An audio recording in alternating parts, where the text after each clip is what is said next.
গতকাল রাত্রে আমরা আপনাদের জানিয়েছিলাম কি কারণে আমরা কি করতে চলেছি, আপনারা সবাই জানেন। তো সেই মতো আজকে আমরা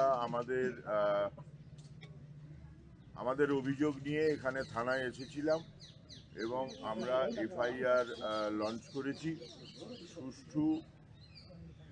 সুষ্ঠু তদন্তের দাবিতে আমরা এফআইআর লঞ্চ করেছি। এফআইআর করা হয়ে গেছে।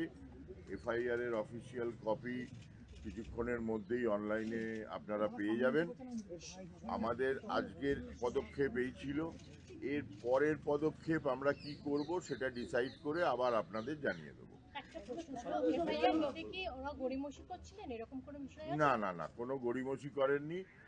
দেখলাম যেটা এত বড় একটা পাতা, সেটা পুরোটা লিখতে হয়। বসে বসে বুঝলাম সময়টা কেন লাগবে। প্রচুর সময় লেগেছে, একদমই গড়িমসি ছিল না। ওই ফিল আপ করে তারপরে ওনারা দিলেন, সেটাতে একটু সময়টা লেগেছে, আর কোনো অসুবিধা নেই।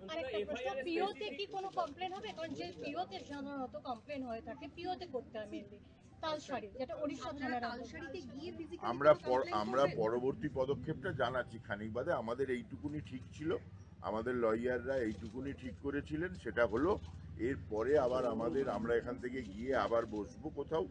এবার লয়াররা যেটা বলবেন সেই অনুযায়ী আমাদের আবার পরবর্তী পদক্ষেপ ঠিক হবে। ওটা আপনারা আপলোড হয়ে গেছে, সব পেয়ে যাবেন অনলাইনে, সব অনলাইনে পেয়ে যাবেন। আমাদের ফোরাম থেকে একটাই এফআইআর এগুলো আপলোড হয়ে গেছে, করে নিন, সব পেয়ে যাবেন। আমাদের কোথাও যাচ্ছি না, আমরা এবার বেরোবো।